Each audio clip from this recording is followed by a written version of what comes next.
We're working on 4 major projects at District 27J this summer. I don't think the district's ever built 4 major projects in one school year before.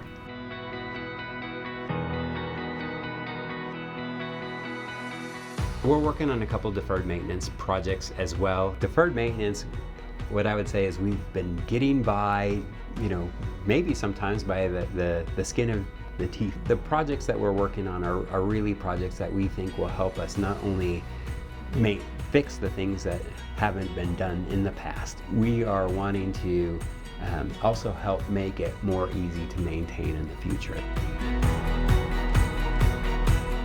Our HVAC controls are important. Having the ability to maintain those systems is something that we think is good. Fire alarm system upgrades, there's new technologies, new requirements. Believe it or not, parking lots. So we're going to be working on those parking lots which have some maintenance issues.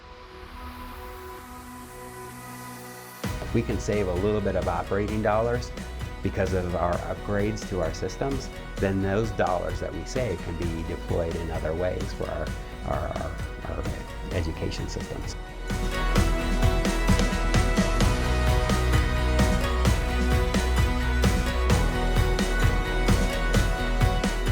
Our teams are all coming together. Summertime is gonna be busy. One thing we do know is when the first day of school is. That is the hard deadline.